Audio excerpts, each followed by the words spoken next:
This is Holy Faith Media.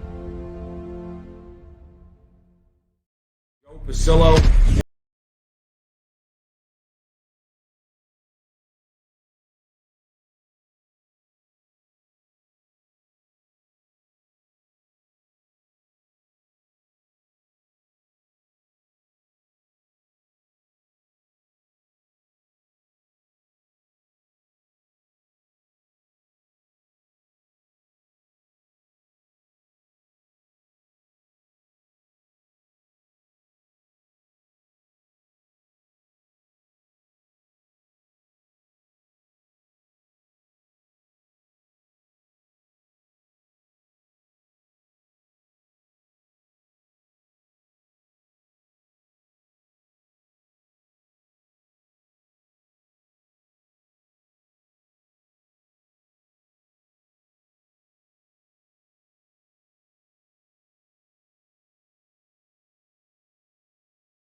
Hello again, everyone, and welcome to the Frontline with Joe and Joe. Joe Pasillo, as always, joined by Joe Resinello, and once more, dear brothers and sisters, on this Sunday night at 8 o'clock Eastern Time, let us go into the breach. And if there was ever a conversation that we'd want you to share with your friends or in groups or whatever the case might be, we're here tonight to give you, we're going to talk about a bunch of things, but the primary focus of this talk that we're going to have tonight is resisting evil, and some comments that were recently made by the Pope reminding us of the need to resist evil, okay? And basically how that, what is the best way for us to resist evil right now is to fight against all the things that the left is trying to ram down our throats. And right now, right in your face, front and center, is the Equality Act. The Equality Act has to go down. It is not the Equality Act. It is the Christian Persecution Act, okay? Or even to get more specific, it is if you're against gay marriage and men going into little girls' locker rooms, we're coming after you act. It has nothing to do with equality. And it's a big story, and it's got a lot of facets. There's a lot of nefarious players involved, and we're going to have to talk about that.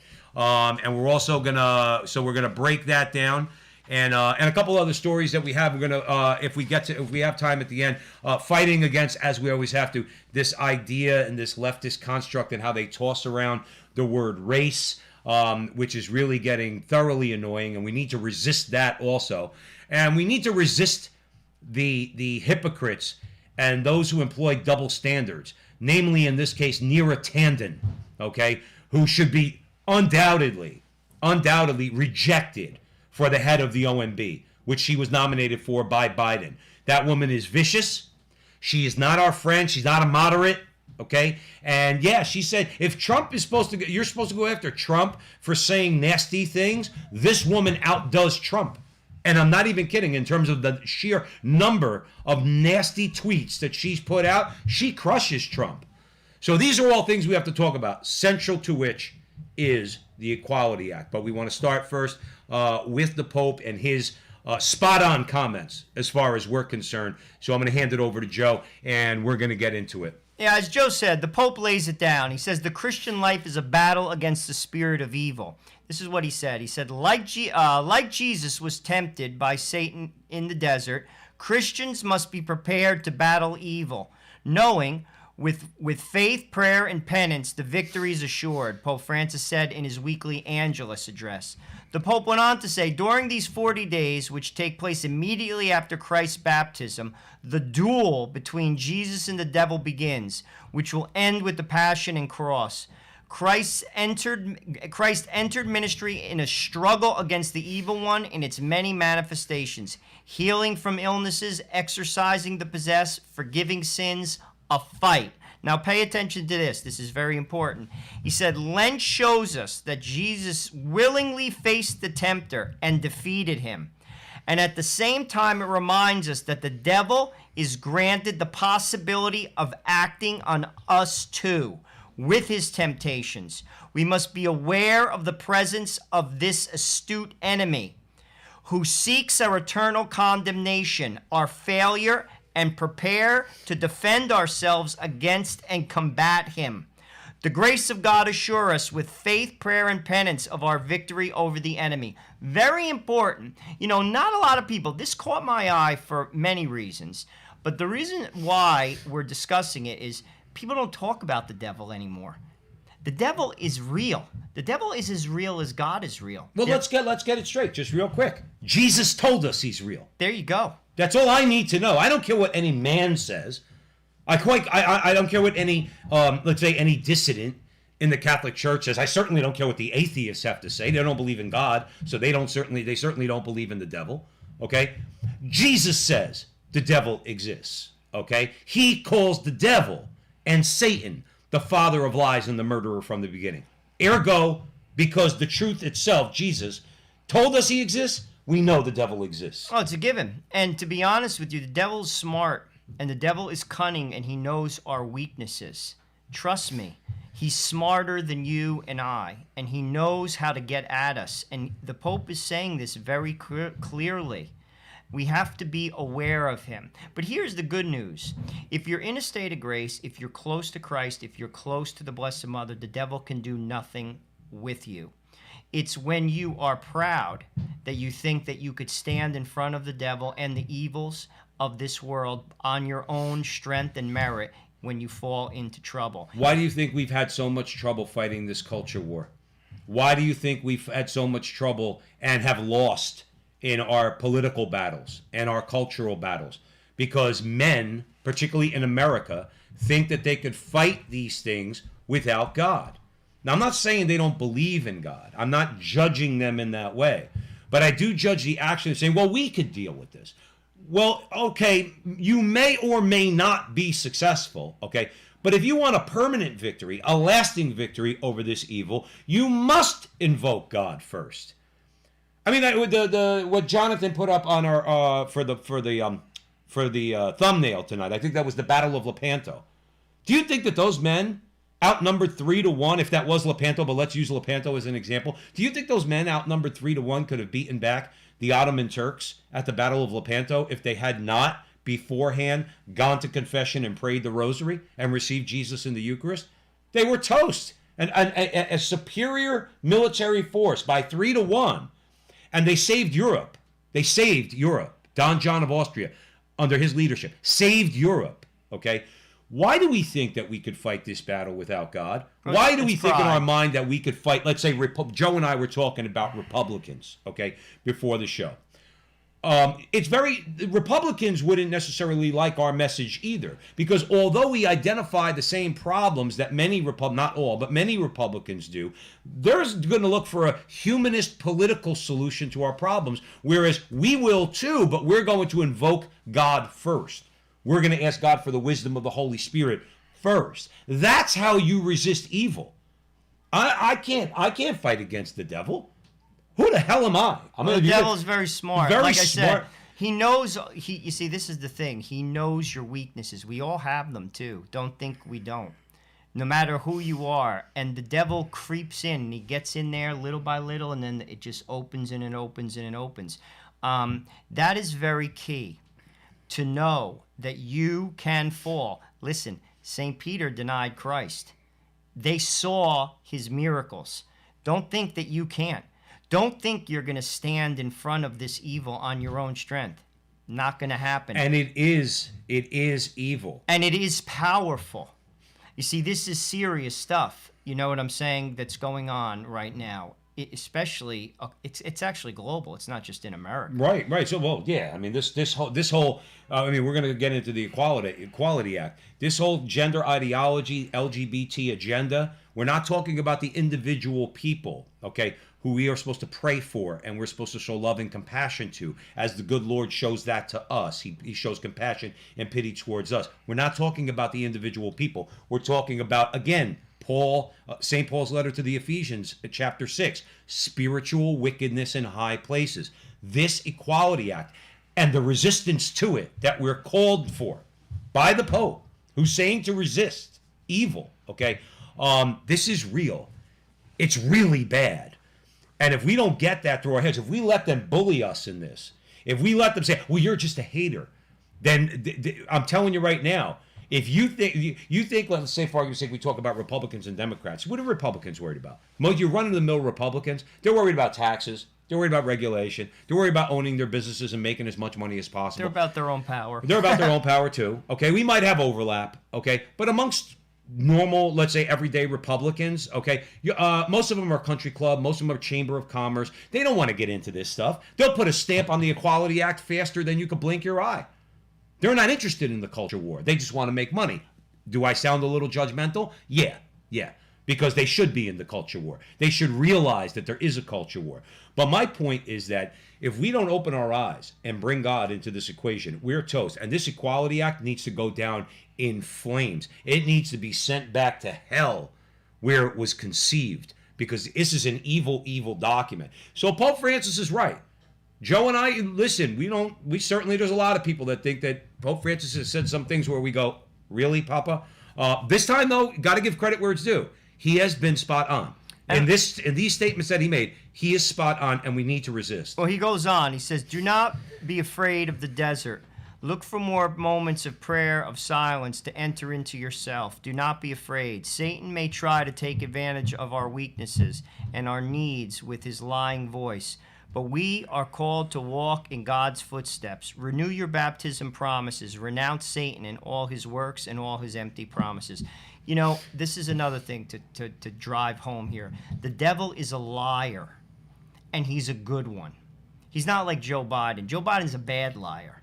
The devil is a liar. These Democrats who think they're liars, okay, they never met anybody like the evil one in the lying department from the beginning. That's right. So this is real. You know, like knowing, you know, at the end of the day, a lot of people don't even believe the devil exists. They don't even believe hell exists. The devil is real and hell is real, and he's smarter than you. That's why we have to stay close to God. Trust me, you have to stay close to God. If you want to be in this fight, you got to stay close to God. I don't care how smart you are. I don't care how well read you are, because I got news for you. Pride comes with a lot of those things, and there are many people who are out there that, to be honest with you, they get caught up in it. And I got news for you. There's no room for God when you're full of yourself. That's why we got to stay close to God, know that the devil is real, know that the enemy is after you. He knows your weaknesses, but if we're in a state of grace, living a sacramental life, praying the rosary every day, we have nothing to fear. And frankly, we will be victorious, and the Pope says that, and he's spot on. That's right. And let's remember something, okay, when we talk about the father of lies. God gives us speech. God gives us speech. The ability to communicate with one another, the ability to communicate truth to one another, okay? So the evil one who detests the truth because he detests Christ, so he can't stand the truth. He's trying like hell, literally, to put the kibosh on the truth and our ability to communicate truth to one another. Not a truth, the truth, okay? Holy Faith Media has been permanently banned on Facebook. Jonathan, if I can get a little sentimental for a moment, Jonathan, who was doing his thing a couple years ago and he stumbled upon Joe and Joe, decided to get behind us. And our success has been tremendous in a large part because of Jonathan. And Jonathan is he's producing shows, all right, on Holy Faith Media that it goes to show you. Jonathan's not a bomb thrower. He's not a bombastic guy. Okay, he's putting up people who telling Catholic truth, the truth, okay, and he got permanently banned on Facebook. That's the evil that we're talking about. Because remember something, there's the overt evil, okay, of actually committing an act, and then there's another kind of evil, the one that prevents you from doing the good. And what we're doing here, Joe and I and Jonathan Ross at Holy Faith Media and the people he has on, Father Imperato and a whole bunch of others, okay, they're doing what we're doing. We're imparting truth through our stories that we cover, the message that we try to send out there, the gospel message, our Catholic faith, all right, and the devil hates it. And this guy, this good guy, Jonathan Ross, and I mean good in the true and authentic sense, got permanently banned on Facebook. We need to find alternative social media now. I've been putting it off. I've been like exploring it a little by little. This week I'm going to get together with Jonathan, and we need to get on other sites. Like, I mean, we might already be there. I don't know, but I have to figure it out where we start getting rid of Facebook and then subsequently YouTube and start to build our audiences on other platforms, because that again is evil. To prevent the truth from being spread is also an evil act, and that's what the devil is trying to do with his control of social media and so many all the ways we communicate, whether it's media, whether it's Hollywood, whether it's music, whatever the case might be. So it's sad. It's sad. But we have to resist that evil too. Let's get to the Equality Act. This is going to be the crux of our conversation today. I think it's very important. We have to basically break down what is in the act, because it passed the House this past Thursday, and I don't know if a lot of people actually know what's in it. It's very important because sadly a lot of times these type of things get lost in the ether, particularly because the media doesn't talk about the meat and potatoes of actually the language of the act itself, because frankly I don't think the American people are for what it actually stands for. I actually think the name of the act is very deceiving. It makes you think, like, how could you not be for it? Mm-hmm. The Equality Act. We're all for equality. For all people are equal as basically we're all children of God, to be honest with you. Didn't they do the same thing? Now again, this is not a comment on the act itself, but they did the same thing back after 9/11 with the Patriot Act. Nobody read the Patriot Act. They went by the name. Oh, how could you be against the Patriot Act? You know who was against it? People like Rand Paul, people like his father, Ron Paul, because they actually read it. And they saw some of the rights that we were called to give up in that act, and nobody dared speak against it because it's the Patriot Act. And that's what so as Joe says, the name of this act is not only pretty deceiving, it's really deceiving. This has nothing to do with equality. Go ahead, Joe. So, as I said, the House passed it this past Thursday. Keep this in mind. The bill that the U.S. bishops, they have warned, would trample religious freedom and protections while codifying gender identity in federal law. The House passed it by a vote of 224 to 206, and it was only up for debate for 6 days. It was introduced February 18th. The U.S. Bishops' Conference has opposed the legislation, saying it upholds gender ideology and the redefinition of marriage and frames gender as simply a social construct. Furthermore, it would punish religious groups, punish those groups that oppose these beliefs. Okay, now let's get into what it stands for. The bill would force church halls. The bill could force church halls to function and to basically participate in parties that violate their beliefs, i.e. a marriage celebration in the basement of a Catholic church. That means if two gay Catholics go to Monsignor at the local St. Philomena's parish, okay, and say, we want to use your facilities for our wedding, and the priest says, well, no, we don't recognize, the church doesn't recognize your wedding, and I'm sorry, we love you, but you can't do that. Those two men can then sue under this act, and then, I don't even know where the consequences would go. I don't even want to think what the consequences would be. And don't think that they're not going to do that. You see, this is where, same thing like that cake boss situation, that was a setup. They know this. Now, if this passes, let me just break down everything that's in it and we'll talk about it. But the point I want to make is that is going to happen. Women would have to share shelters, sports, and locker rooms with biological males who identify as transgender females. Right. Religious adoption agencies would have to match children with same-sex couples or possibly face closure. That's already happened in some states with regard to Catholic adoption agencies, but we'll get into that. This is very important. The legislation prevents religious freedom claims from being made by individuals and groups under the Religious Freedom Restoration Act. This is a landmark act. It was passed in 1993, and basically it has been invoked by many as a defense against various government mandates.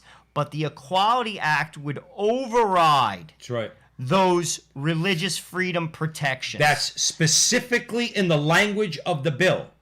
And let's get it straight. I don't have it here, but the language is very clear. There will be no claim of protection under RFRA, none. And then you're not telling me that this isn't the Christian Persecution Act.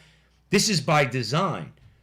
And I would tell all the transgenders out there, okay, and not your leadership, okay, but all the transgenders out there, all of you who we love, okay, and all the gays and lesbians out there who we love. Okay, you're being used. Let's get that straight. You're being used to push a political and cultural agenda. They will throw you away faster than they will kill us. Get it straight. When these people get power, do you think that they're actually going to care about you? Do you? You're being deceived is what they're doing to you. And I would emphasize that to you, that as far as being protected under the law against unjust discrimination, Joe and all people of goodwill would say, of course I don't want you to be unjustly discriminated against. Unjustly discriminated against. I want to protect you. I don't want you to be abused or harassed or anything like that. But this bill does not accomplish that. This bill basically says, if you're a church and you don't go along with this whole agenda, you're out of business. Well, keep this in mind. And maybe even in jail. It's going to be tried, meaning I guarantee you if it does pass the Senate, now they need 60 votes to pass this. I don't think, I'll be honest with you, as it's written, I don't think they're going to get it.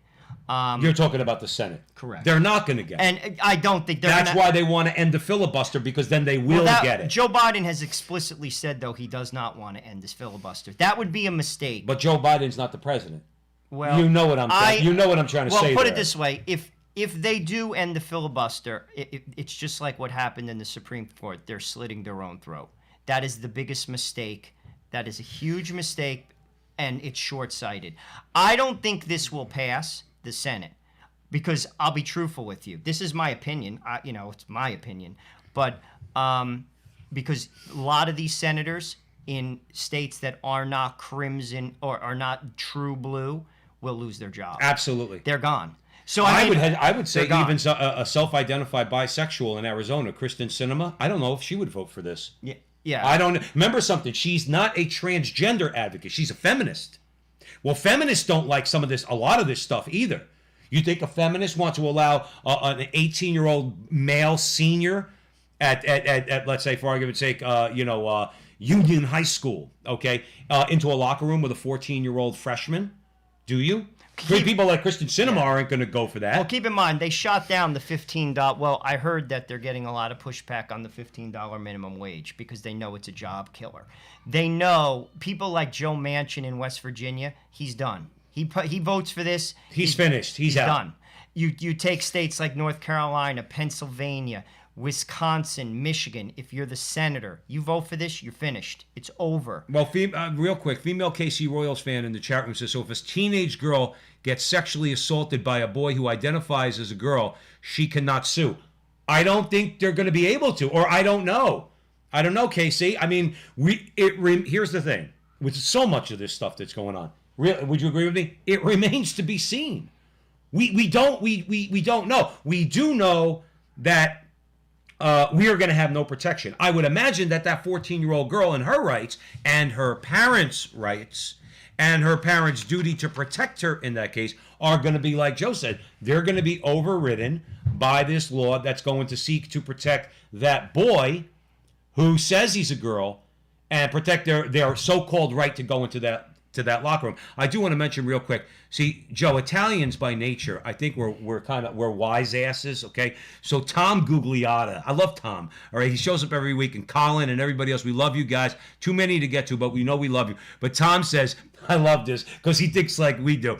Tom says, turn it on them. Let's book gay bars and have rosary sessions there. If they deny, let's sue them. See, to me, I love that. I would want to actually, Tom, my idea was to, let's say, go to a bakery that's owned by any of these people, let's say a gay couple, a lesbian couple, whatever, and walk and say, I want you to make a cake. We're having a function down at the church, and the cake's got to say marriage is between one man and one woman. and see what happens. Again, under this law, you have to do it, don't you? No, you would have to make that cake. They made Jack Phillips. They tried to get him to make a cake. So Tom, I love you're being a wise ass, and we're with you on that. But the thing is, I think we should, if we're confronted, if this thing actually was to pass, I would say we need to start being a strategic in them and start doing just that. I want to go into a gay bar in the West Village, and I want to get 100 Catholic men, because we're going to book it for 2 hours, because we're going to pray the rosary twice. In other words, the full rosary twice. And we're going to have Franciscan friars and sisters of life and missionaries of charity there. And we're going to be praying for the conversion of all those suffering from same-sex attraction. And we're going to do it in a gay bar, and they can't do anything about it.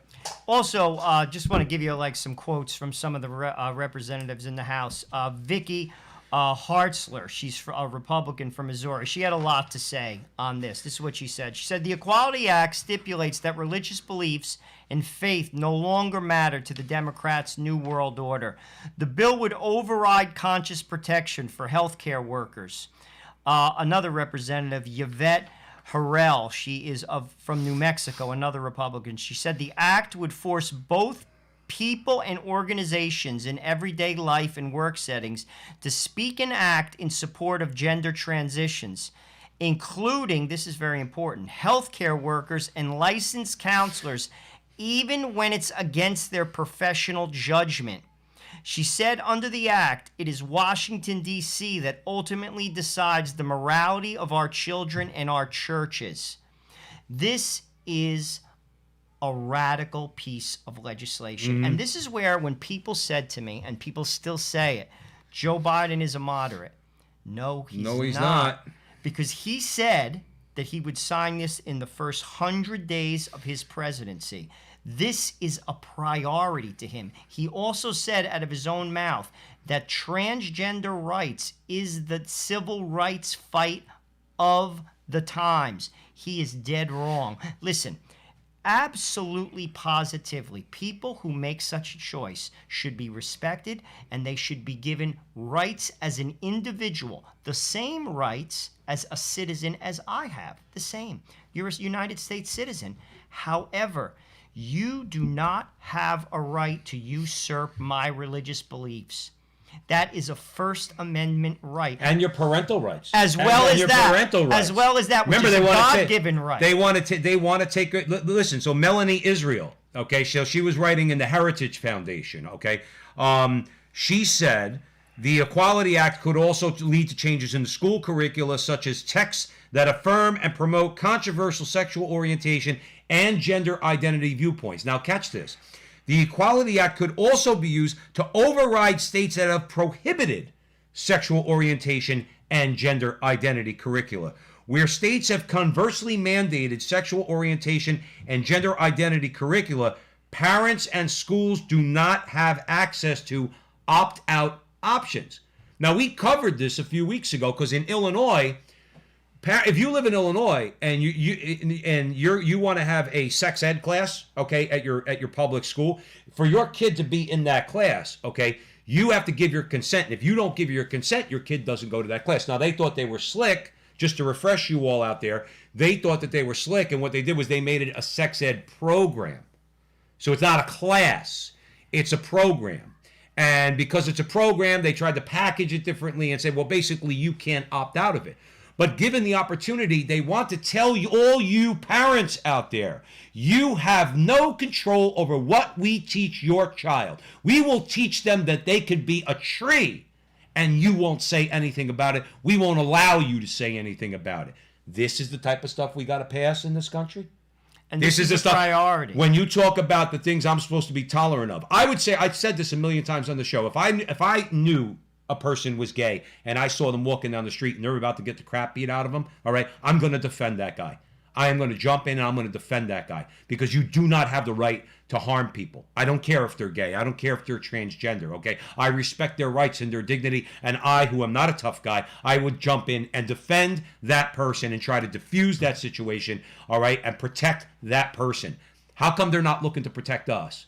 How come? Who's picking on them? Can they point to any incidents that we know of, that because if there was anything in the news for them to report on, the news would be all over. If there was real example of anti-homosexual bigotry on the part of, let's say, Catholics, it would be all over CNN and MSNBC, would it not? Of course. They would put us up as poster boys of hate. We just simply believe in the teachings of the church, okay?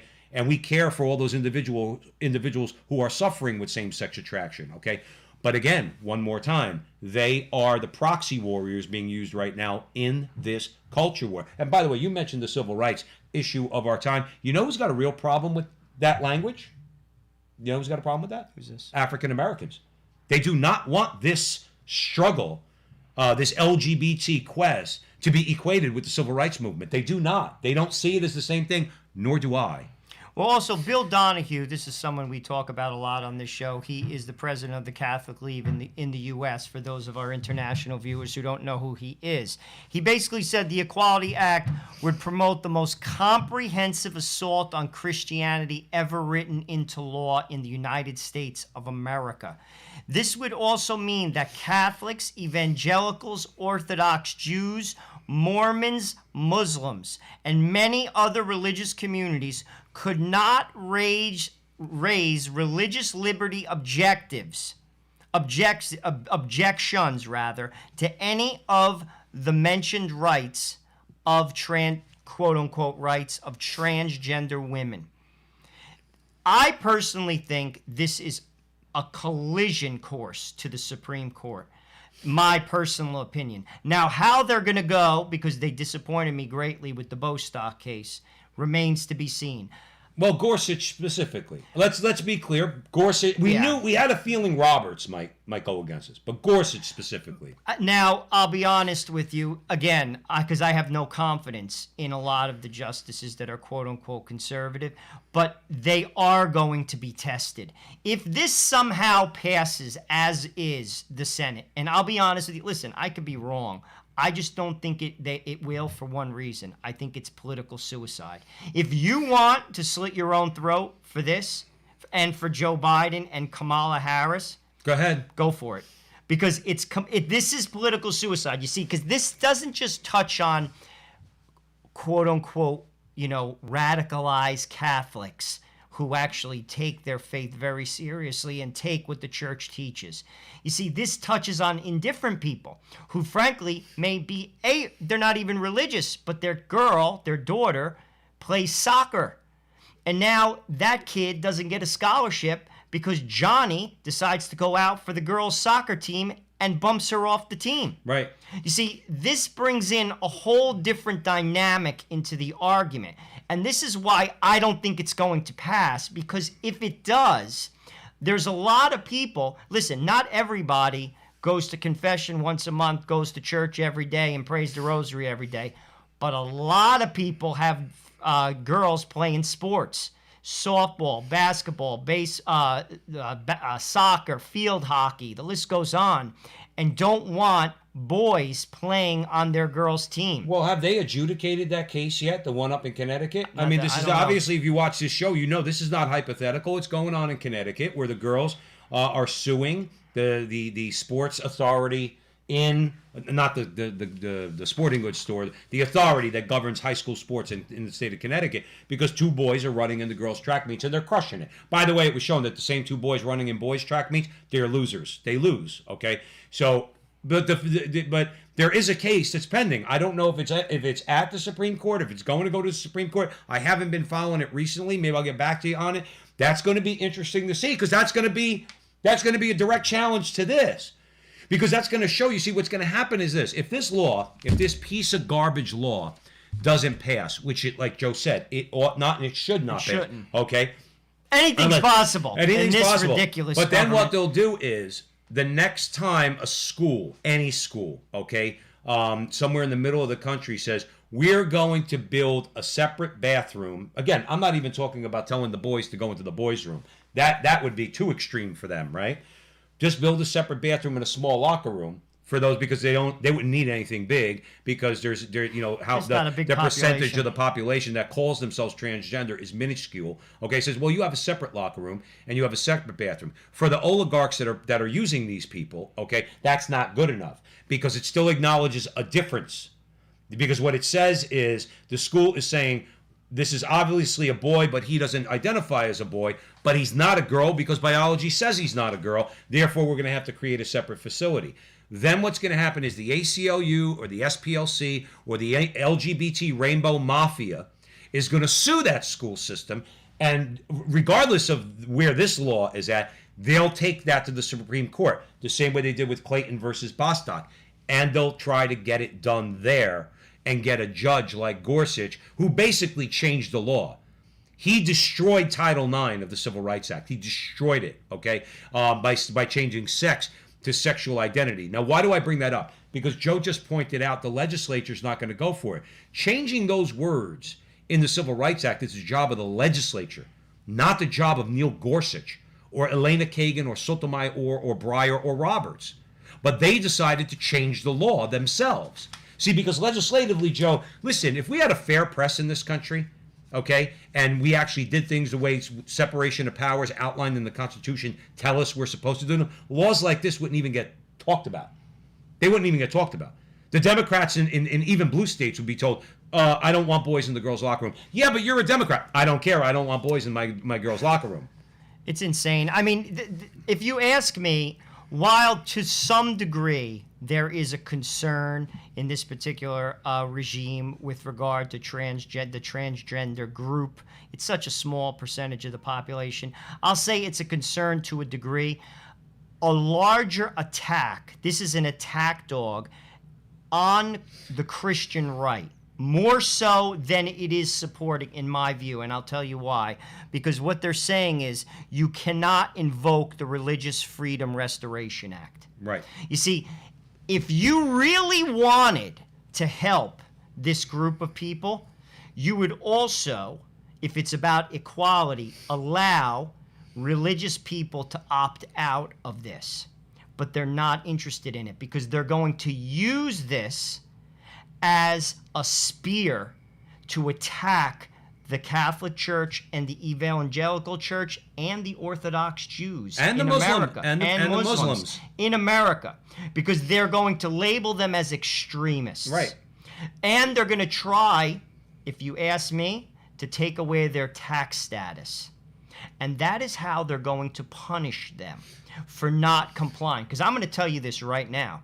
You go into an Orthodox Jewish temple in Brooklyn, two gay guys, and demand to use their hall, they're not only going to say no, they will physically throw them out headlong into the street. I will say those Jews are going to kick your ass. There's no even doubt in my mind about that. We interviewed Rabbi Yehuda Levin. Okay, this was a few months ago, okay? Now, he's old.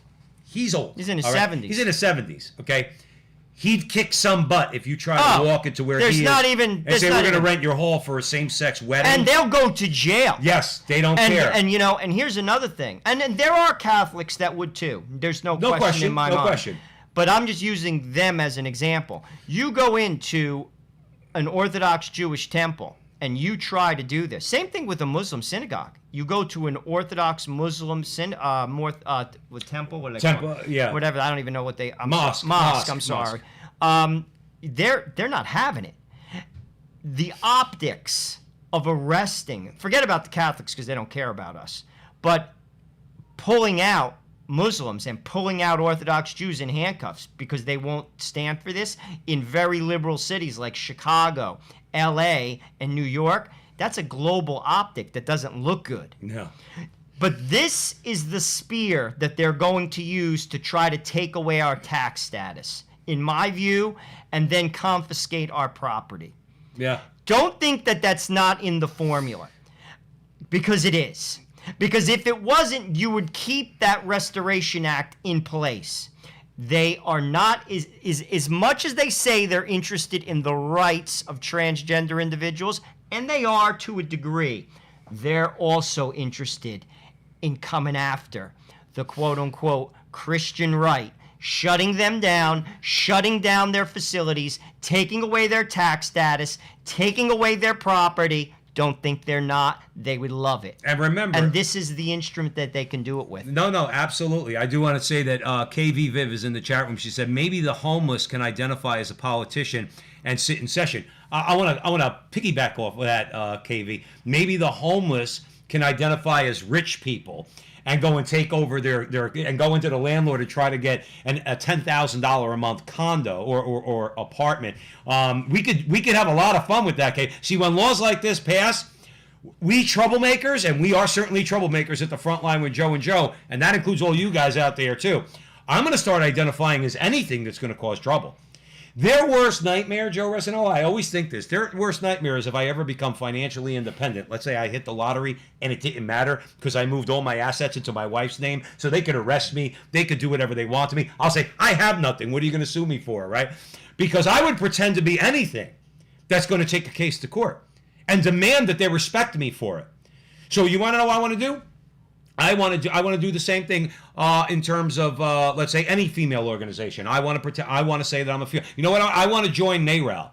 I want to identify as a pro-life female, and I want to join NARAL. And you cannot discriminate against me under this law. And I want to go there and object at every meeting. Me, and I'm not going to dress differently. I'm not going to dress differently like Rachel Levine, Gus Levine, right? The transgender from Pennsylvania. I call him Gus. He looks like a Gus to me. I know it's Richard, but he looks like a Gus.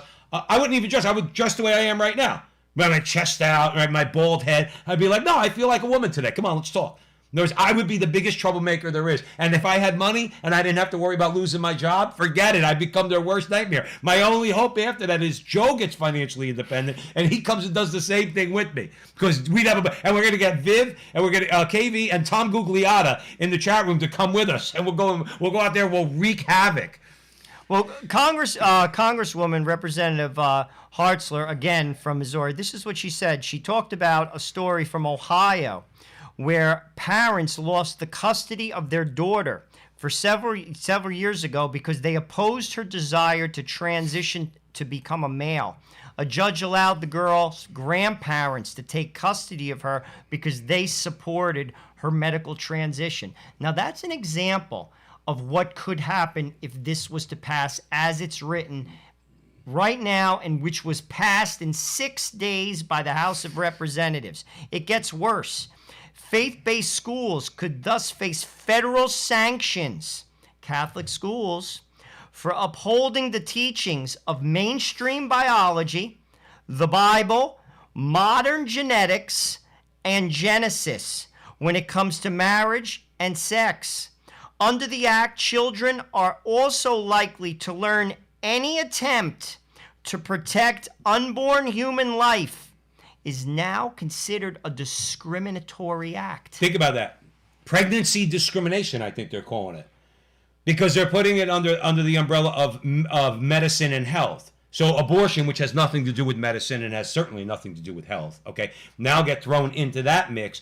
And yes, if you do not offer abortion services, I use their words, I think it's just, you know us, it's flat out murder, but in their words, abortion services, if you'd say a doctor, let's say, or a midwife, because in New York you could be a midwife, I think. You don't have to be a doctor to perform an abortion. Says, I don't want to do that. I don't perform abortions. They're going to say, well, that's pregnancy discrimination, and you could be in trouble. So you either perform that abortion or you're going to jail. Why, Joe, let me ask you a question. This is why we Catholics need to read the Bible more. We need to read the Bible more because we see these characters recur throughout the Bible. We brought this up before on the show. Who was the king? What was his name? Do you remember? No, not Herod. It was the mother with the 7 sons in the Old Testament. At the end of the Old Testament, I don't know if it was in the book of Maccabees. I think it is. All right. Maccabees. So the mother with the 7 sons, who the king just basically wanted them to renounce God, and the way he wanted them to do it was it Cuomo? You know what? Might have been one of his long lost ancestors. But the way he wanted them to do it was something very simple. Just eat the pork. You don't have to mean it. You know what I mean? Just eat pork, and they wouldn't do it because it was against a commandment, one of the Old Testament commandments of God. In other words, not to eat pork, and they wouldn't do it. All 7 of them were killed in front of their mother, and then their mother was killed. Okay, now here's the thing. These people are doing the same thing as that king. Again, I forgot his name. I'm not a biblical scholar, and I forget names, but I remember stories, and I remembered that one, okay? And that mother and her sons, they stood up and gave up their lives because they They would not bend the knee to this king who was telling them to do what, basically. He didn't tell them. It's like nowadays. It's like, you know who it's like? If you guys remember last year, Andrew Garfield, who's gay, got up at one of the award shows and says, "Why don't you just bake a cake?" Like that. Like, it kind of like almost, that was actually almost a really good impression, okay? Why don't you just bake a cake? It's not about baking a cake, Andrew. It's about going against my fundamental beliefs about your lifestyle. And although I don't have the right in America to tell you what to do, nor do you have the right to force me to participate in what you want. It's not just about baking a cake, just like in the Old Testament. It wasn't just about eating the pork.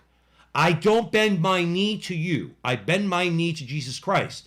Therefore, I'm not going to do what you tell me to do because it goes against my faith.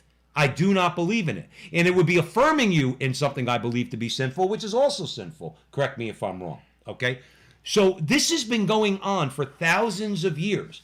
That's another reason, by the way, Joe, why they want to get rid of the Bible. Because I've always said the reason they don't like the Bible is because they're the bad guys in it. They identify with the bad guys, like this king who killed these 7 sons and their mother. So bottom line is this. Follow the Equality Act. Just to give you an update, it passed the House. It's now going to the Senate. We'll keep you updated. This is something that's very important if you are a person of faith, if you are a person who has a daughter that goes to public school, if you're a person that has daughters that play sports.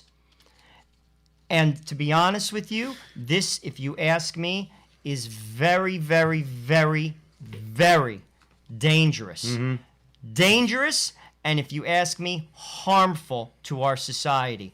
And this is why Joe Biden's regime is not a centralist regime. No. Anytime people say that, just point to this act. He said this from day one.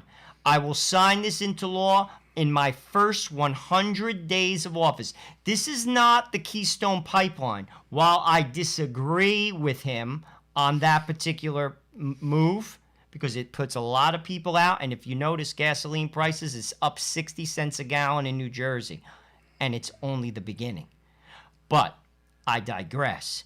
This is a radical leftist agenda that doesn't just affect people of faith. Keep this in mind. This affects people who have daughters, people who send their kids to public school, which is the majority of Americans. This cannot and should not be accepted. People have to raise their voice. People have to be informed. People have to vote properly. This is a priority. Yep. Sorry. Yeah, I just want to end with one thing that I did highlight that because I thought it was a good quote because to me we always strive to be fair. I'm not interested in America. I'm more interested in trying to convert people individually if God gives me the ability to do so and the opportunity to do so. Same with Joe, okay? But we still fight in the political arena and the cultural arena, okay?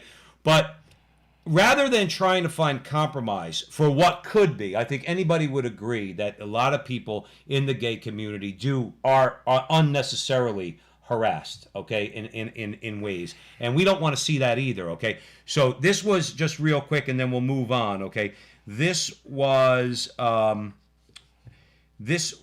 sorry, guys, I lost. Oh, Ryan Anderson, I apologize.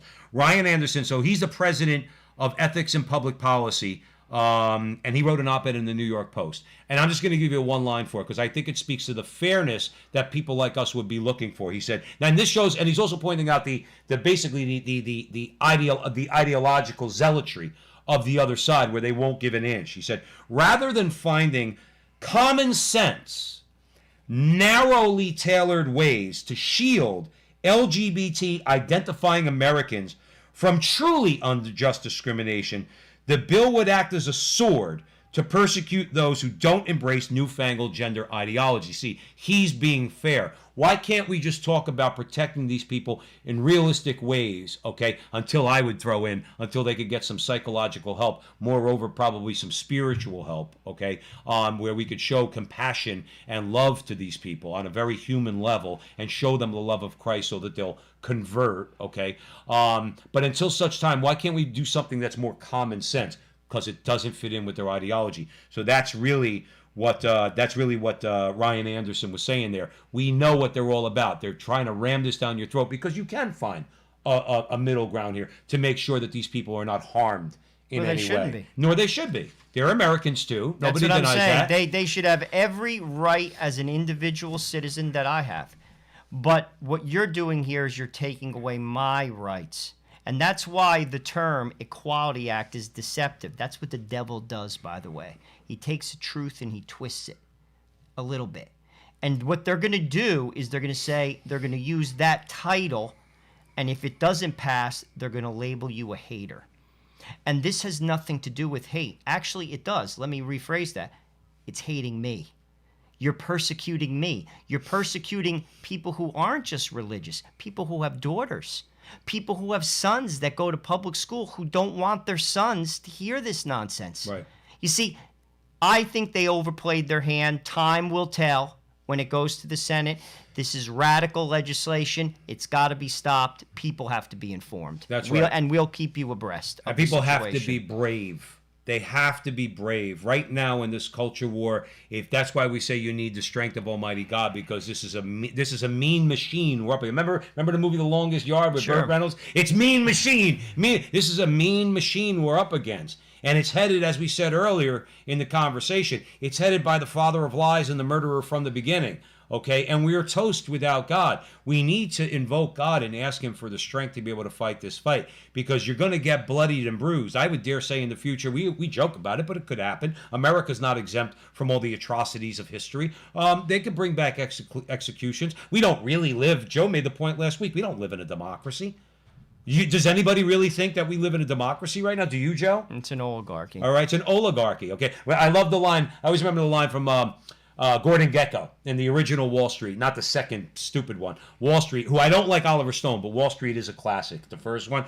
And Michael Douglas looks at Charlie Sheen and he says, now you're not naive enough to think that we're living in a democracy, do you, buddy? And he goes, and it always stuck true, because then I thought that was just the words of Oliver Stone, left-wing nut, okay? But now I look at that and say, well, no, it's actually right. We don't live in a democracy. What we've gone through in the last several months proves that, and this whole LGBT agenda proves that, because we said it before, we'll say it again. Gay marriage was on the ballot in liberal California, and liberal California voted against it until a judge stepped in and decided that gay marriage was going to be legal nationwide. Okay, so we don't live in a democracy. Let's face it. So let's talk about some of the racist ideology that is being forced down our throats in America currently. Basically, is Gone to Hell. This is a great article, by the way, and I can't wait to discuss it. It says, Gone to Hell is Dr. Martin Luther King's dream of seeing people judged by the content of their heart and their conduct rather than the color of their skin. That dream is now as dead as Dr. King. Instead, we have a real nightmare of actual racism. People of European and Russian descent are now defined as racists. Why? Because of the color of their skin. The latest corporation being exposed for trafficking this crap is Coca-Cola. Coca-Cola is facing mounting backlash because it's responding to allegations of anti-white rhetoric after an internal whistleblower leaked screenshots of diversity training materials that encourage staff to say that you have to try to be less white, in quotations. A Coca-Cola spokesman confirmed that the course is part of a learning plan to help build inclusive a workplace. Let me explain something to you. So you know you're in trouble when Joe Resinello prefaces a statement by saying, let me explain something to you. I do not know how anybody could look another person in the face without knowing them, without seeing any bad behavior, and simply because you are white, say you have to try to be less white. What does that mean? This has nothing to do with what Dr. Martin Luther King fought for. Let me just say that first and foremost. Dr. Martin Luther King was a man of God. Dr. Martin Luther King would not support this. Let me say that again. He would not support this, and I do not know how anyone can. You cannot look a person in the face who happened to be from Europe, European descent, whether you're Spanish, whether you're Portuguese, whether you're Greek, whether you're wherever, Italian, and say, just because who you are, you're a racist. Sorry, doesn't work that way. And I'll be honest with you, I was talking to my wife about this, who happens to be black. I don't know how lawyers allow someone to do that in a corporate setting, because what if you did this? What if I stood up in the middle of that meeting and said, who the hell do you think you are calling me a racist? Who the hell do you think you are? You don't know me. You don't have any examples of me giving some type of rhetoric and or behavior to that extent. Who do you think you are? How about this? You get a lawyer and I get a lawyer and let's go to court. I bet you I win. I would bet you'd win too. I bet you I win. And I can't believe a lawyer would allow people to stand up in front of people who they don't even know and make statements like, you have to try to be less white. Right. I don't get that. What would you like for me to do? Like again, I don't know. Here's the thing. This is where I know the word Orwellian is overused. Okay, but in fairness to Joe and I, we were using it before a lot of other people are. Okay, because we use it properly. In what sort of Orwellian world am I supposed to sit there and say, what would you like for me to do that shows you I'm acting less white? I don't even know what that means. Wait, what do you want me? You want me to marry a black woman? Check. Already did that. You want me to adopt black kids? I'm trying to adopt kids. I don't care if they're brown, black, or white. I really don't care. So I'm trying to adopt kids, me and my black wife, who's his wife's sister. They're both black. And I have biracial children, four of them, and I have to be less white. So what the hell does that mean? What it means to be less white is to do everything that not black liberals tell you to do everything the left tells you to do. You need to acknowledge your sin. Well, what's my sin? You're white. Now, I didn't know that was a sin. It's a natural characteristic. I have white skin. And that's the other thing, too. When are we in this country going to turn around and do what Glenn Loury and John McWhorter said, two African-American intellectuals in the Ivy League, and said, start calling their bluff. Start calling their bluff. Now, that's Glenn Loury's words, not mine, okay? He said, start calling their bluff. When they do that, say, go right back at them. In other words, don't let them get away with this stuff. Joe's right. If I'm sitting there and you're going to show me a video that says I have to be less white, let me know who. Well, we'll find. Well, you just give Human Resources a heads up, or the corporate office a heads up. You're going to get a call from the St. Thomas More Society, or the Alliance Defending Freedom, or the American Center for Law and Justice, whichever one wants to take my case, because I'm going to sue the balls off you. Like Joe said, you know nothing about me, and you're calling me a racist. It's an insult because of the color of my skin. You are the racist, not me. It's an insult, and I'll tell you how to fight it.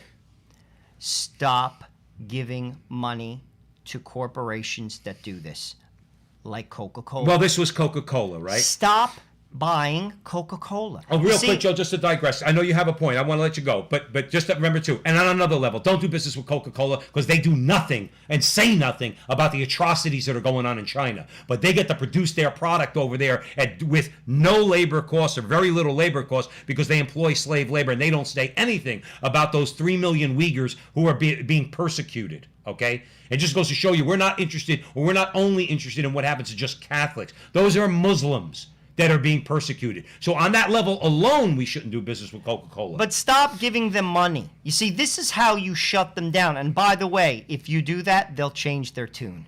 Guaranteed, guaranteed. They're going along with this now because this is the thing to do. The second you take away their money, and again, listen, I am for equality. I am not for treating anybody unfairly. Don't get me wrong.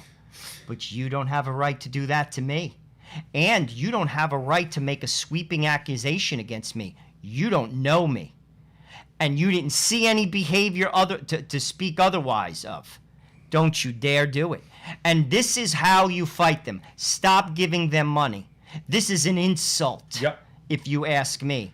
It's an insult to people who, frankly, don't deserve it. And secondly, Dr. Luther King, who fought for rights and who had a beef, would not back you on this. Have you ever? I've heard conservatives a lot of times, throughout the years, on these so-called debate shows on cable news, which are not really debate shows, okay? But nonetheless, they make a good point. They say, you're asking me, in other words, they always invoke Dr. King, Dr. King, Dr. King. That's all we have to hear about is Dr. King, Dr. King. Okay, but he's the one who said, I dream for a day or I long for a day when my children are not judged by the color of their skin, but on the content of their character. But you liberals want me to first and foremost judge a black person on the color of their skin, rather than the content of her character. And moreover, you want us to allow you to, as Joe said, to judge us by the color of our skin and not on the content of our character. So here's my thing. If you actually believe that, then please do not invoke Martin Luther King, because he would speak out against you right now if he was alive, because he would say, you're doing the opposite of what I said. I want these black kids and these black girls. I want the boys and girls. I want them judged on the content of their character. I don't. But the left is saying no. The left is saying first and foremost, you white man, again judging me as a white man without knowing me, you have to acknowledge that person as a black person. I say, well, no, I'm actually Roman Catholic. I judge all people according to the content of their character, not a superficial aspect like the color of their skin.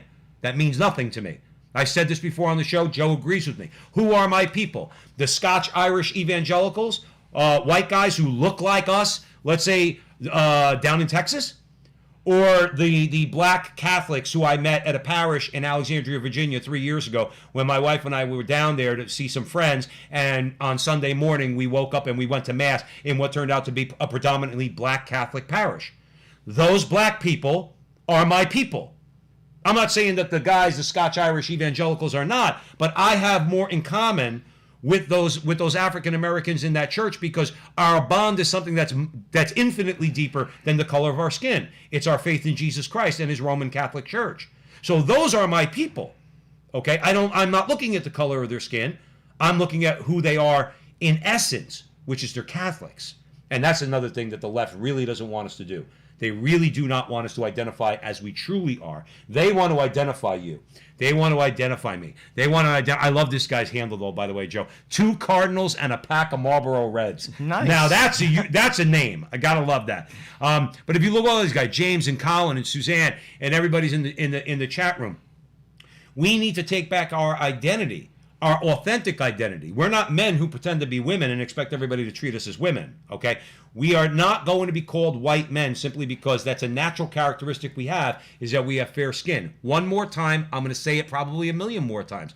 We are, Joe and I, Roman Catholic American men of Italian descent. That is our identity.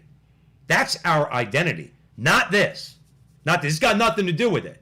But the racists on the left, they make sure that's all you see. And Suzanne Rocha in the chat room said boycotts work. They do. Yes. You see, this is where that's how you and I fight back. You stop giving them money.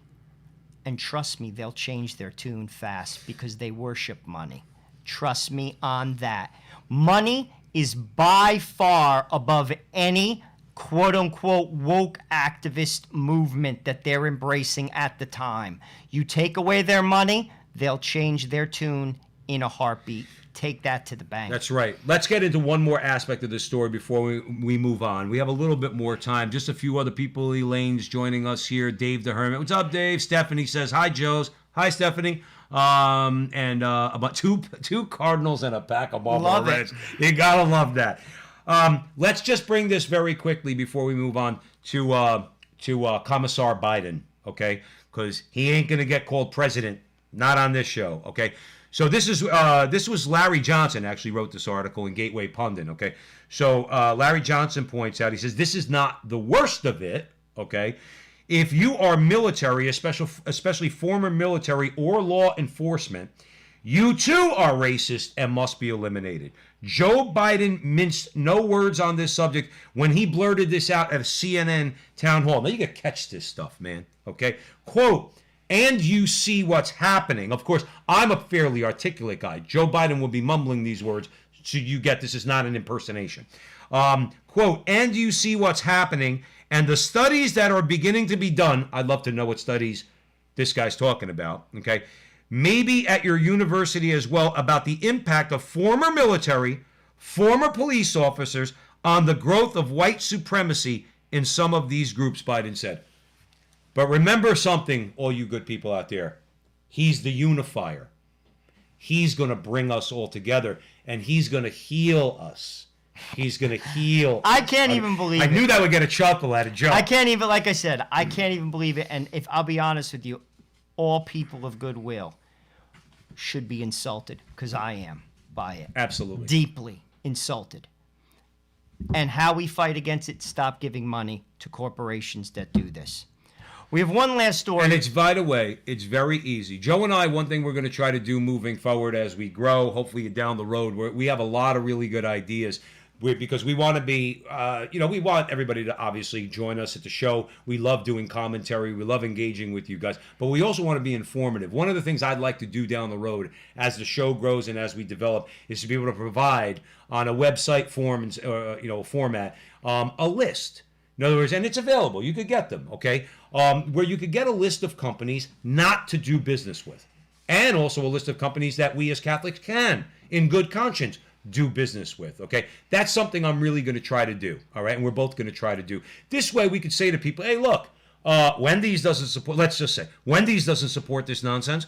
Burger King does, McDonald's does, but Wendy's, they're okay. And you know what? Wendy's sales will go up, and McDonald's and Burger King will go down. And that's how you move the dial. Trust me on that. That is how you move the dial. Money. I said to my father That's years ago, I got into an argument with my father. This is years ago, God rest his soul. And my father, I had an argument. I was younger and stupider. Not that I'm not stupid, but I was stupider, okay? My father would always say the same thing. That's why I never argue with Joe when he says that, because I know now that he says what my father used to say. My father used to say, why do you always look for motives when it comes to people? Why don't you just accept the fact the majority of the time they're motivated by money? And I would argue and say, yeah, but they're already rich. Why would they do that? What could they possibly get? And he looked at me and goes, Joey, they're motivated by money. Get it through your head. It doesn't matter how rich they are. They want more. And I learned over the years, and my brother here always says it, okay? He's right. My father was right, and Joe's absolutely spot on, okay? It really does. It really does move the dial. A boycott, let's say, of even 5%. Trust me. All right. If their shares go down 5% or their earnings per share go down 5%, you think the board of directors are going to be jumping for joy over the wokeness of their CEO? No. Because I work on Wall Street. I work with people like that. I know how they tick. They care about money. That is what drives them. You don't invite an alligator in your house and tell them not to eat the kids. The alligator instinctively eats the kids. That's how these titans of business operate. They're driven by money. You take the money away, you change their tune. And to be honest with you, shame on us.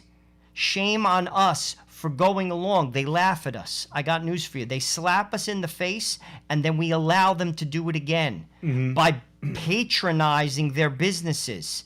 We stop patronizing their businesses, they change their tune. That goes for Hollywood. Oh, yeah. That goes for banking. That goes for buying merchandise. You basically send the message. And this is where, I'll be honest with you, the church has to get more involved. Really has to step up. Because you have to say, listen, you're at war with us. Don't you realize that, guys? This is not about playing nice.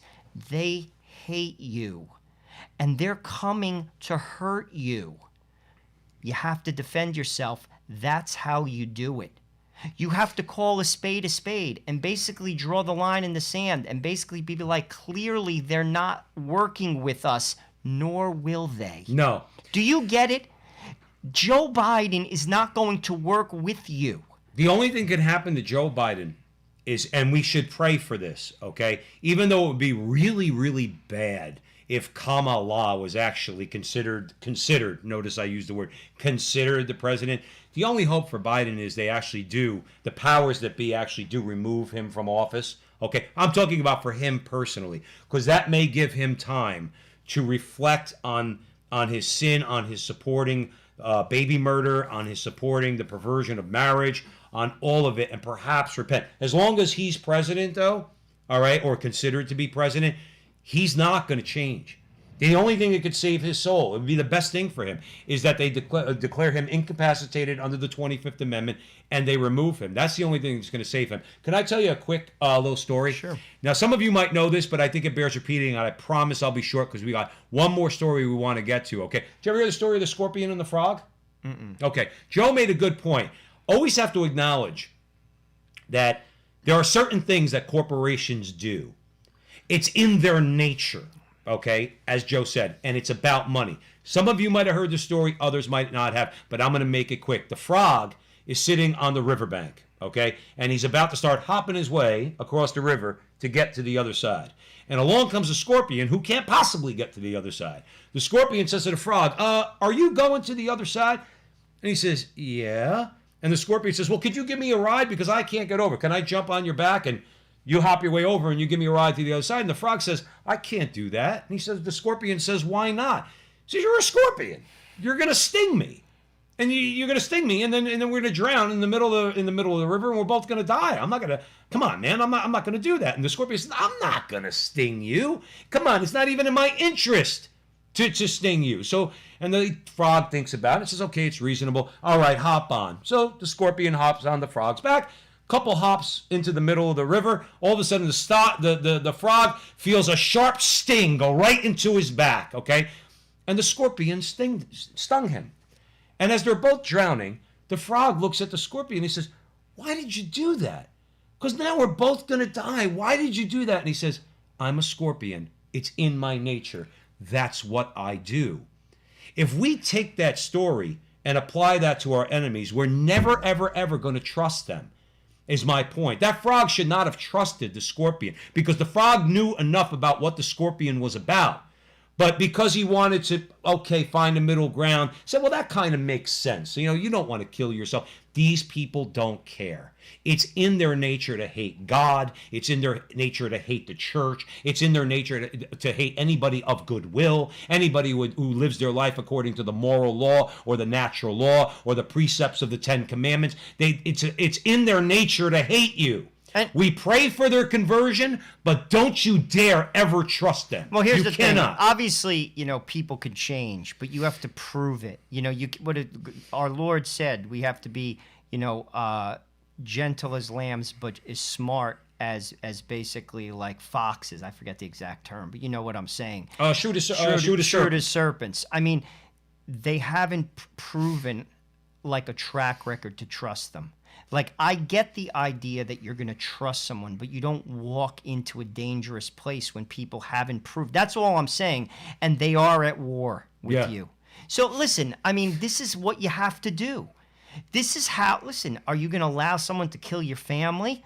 That's what they're trying to do. Right. And I don't understand this I'm going to sit back and do nothing attitude. No. I don't get it. There is no sitting back now. And this goes for the bishops. This goes for the faithful. Stop giving them money. And stop trusting them. Because they don't have your interest at heart. But they haven't earned your trust. Right. Trust is earned. It hasn't been earned. And I'm telling you, they mean business. And I'm telling you this right now, until we mean business, they're going to steamroll us, guys, and they have been steamrolling us because we don't mean business. We have to stop paying their big salaries. How do you do that? Stop giving them money. Yeah, we have to come up with ways. It's the way to do it. Ways where we could be better stewards of our money so we know exactly where we're spending it. So now Joe's talking about not giving them money. I mentioned not trusting them. I think we're both right in that. Now, here's a way where you could really resist, okay? Particularly those leaders, the people that we elect, the rhinos that go to Washington, okay? When you know what they're about, like that frog knew what the scorpion was about, don't compromise, don't listen to them. They're lying, just like the scorpion lied to the frog, okay? The scorpion lied to the frog. The scorpion knew he was going to sting the frog. So what happens? You had some hearings this week on some nominations. And I am proud, for a change, of some of the Republicans, like John Kennedy from Louisiana. I love that guy, okay? So you got Richard Gus Levine, who thinks he's a woman, Rachel Levine, all right? You got Javier Becerra, who knows nothing about healthcare and has no experience, up for HHS. And you got Neera Tanden, who took down 1,000 tweets, 1,000 deleted tweets because of things that she said, personal, vicious things she said about Republicans. Now, she's up for head of the Office of Management and Budget. Big job. Big job. Some guys up there, you know what they're actually doing? They're not being the frog. They're telling the scorpion, we already know what you're about, Miss Tanden, and we're not voting for you. Joe wants to start off that conversation. So this is what Miss Tanden said, as Joe said, that she had to, she removed 1,000 tweets. 1,000 tweets. That's more, by the way, that she has tweeted more, by the way, than Donald Trump. Well, there you go. Numerically, just I'm talking about in terms of absolute numbers. She's tweeted more than Donald Trump. She said, I deeply regret and apologize for my language and some of my past language. I recognize that this role is a bipartisan role, and I know I have to earn the trust of senators across the board. Canned statement. Absolutely. Senator Rob Portman of Ohio, Republican, ran through some of her barbs for GOP senators now weighing her nominations. She wrote that Susan Collins, this is of Maine, is the worst. Tom Cotton is a fraud. That vampires have more heart than Ted Cruz. She called Leader McConnell Moscow Mitch and Voldemort. Tanden has faced opposition from moderates such as Mitt Romney, Joe Manchin in West Virginia, and Susan Collins, citing her partisanship history and activism, and the vitriolic statements that she made on social media. This is the person, once again, pay attention. Joe Biden, who says he's a moderate, this woman clearly isn't a moderate. And he's putting her up for a position, another position like Javier Becerra, who clearly isn't a moderate. People, open your eyes. Right. Okay? Listen to me. These people are not centralists.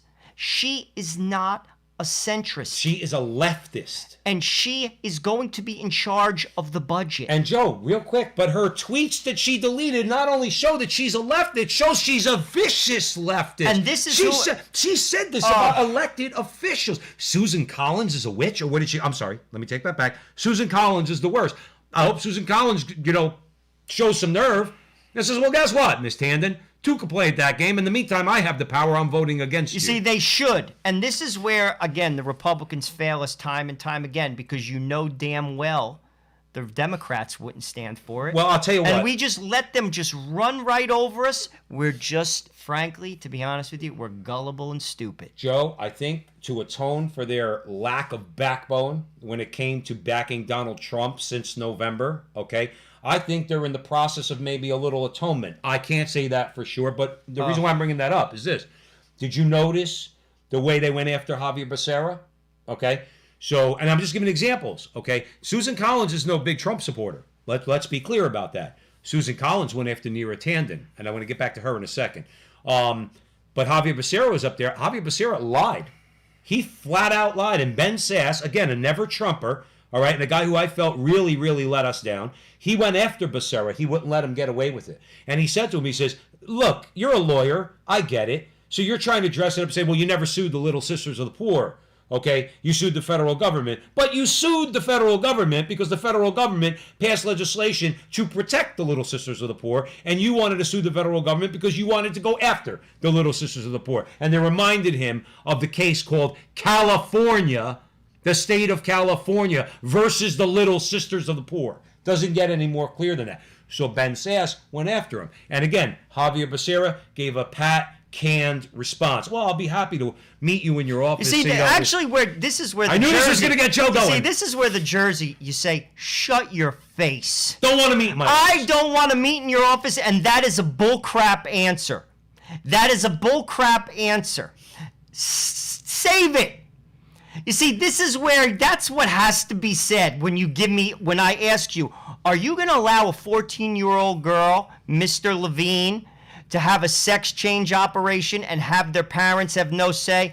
well, we're going to talk about... No, we're going to talk about it now. And if you don't answer it, we're not voting for you. Well, that's that's the type of conversation that has to be had. Well, that's why it was good that when Rand Paul did that with Richard Gus Levine, sorry, that's what I call him. I don't care if that lacks charity, okay? I'm calling him Gus. Looks like a Gus to me, okay? Rand Paul said, and Rand Paul basically read through a list. He goes, the WHO, no friend of ours, okay, has condemned genital mutilation, okay? The United Nations and several of its agencies has condemned genital mutilation. And he asked Gus Levine, are you in favor of genital mutilation for minors? All right? And just like this is what Gus said. Senator, I appreciate your question, and gender science is something that's very nuanced and ongoing. Wrong! I'm very happy to meet you in your office to discuss it. Now, real quick, but the kicker was, Rand Paul then said, and I thought this was the important part, said, I want it read, I'm glad this is on the record. See, again, being on the Senate record is an important thing. It's not an insignificant thing. That it's on the record. He said, let the record reflect that the nominee will not say whether or not I don't think he said he said she is against or opposed to genital mutilation. What did Gus Levine say? The same exact words. Go watch the video. Not now, after the Frontline with Joe and Joe. In other words, the same exact words. Senator, thank you for your question. And even though gender science is nuanced and ongoing, I'd be happy to... And the same freaking line. Now, why do I bring that up? Because I got to talk about our boy John Kennedy. John Kennedy. Now, I'll get again. I'm not trying to just be cute. Okay, he did something that you just talked about. Okay, you said we got to get right in their face. Well, Ben Sass did. To his credit, we're going to give credit where it's due. Just like we started out this conversation, giving our Pope credit for what we believe was a very needed statement about resisting evil. Okay. And so we're going to give credit to even a never-Trumper like Ben Sass. Ben Sass let Javier Becerra, he let him have it. He really did, I will say. I'll watch the video. Rand Paul let Gus Levine have it, okay? And John Kennedy would not let Neera Tanden off the hook. He said, Miss Tanden, you called Senator Sanders everything except an ignorant slut. And, you said these mean things in your tweets. Did you mean them? And she kept going, Senator, I didn't ask you that. Did you mean them? And it went about 6 or 7 times where he would not let her go. And he kept saying, did you mean it? Forget about my impersonation. He said, did you mean it when you said it? And finally, at the end, before the end of her testimony, she goes, well, I guess I meant it. You see? Now, I'm telling you right now, the phones in her office were all going off because she was getting calls on the hotline from all her controllers saying, you don't dare stray from what we tell you to say. He got her to admit what she couldn't admit is that she meant every word of it when she said Cruz has no heart. Well, let's see what these idiots do when they vote. This is because this is the typical Republican deal. Then they'll vote for them. You see, because the Democrats won't. They're at war with you. You don't vote for them. You don't. And here's the thing. You make no bones about it. When they see you, they should be afraid of you. That's right. Because you have the truth on your side. They should be like, holy crap, here comes John Kennedy, and he is going to blast me. He is going to frigging bulldoze me in the corner and get in my grill. Because he can, because he has the truth. And that's exactly what you should do. No. Stop it. Stop with the canned bullcrap answer. Yes or no. And you keep saying that.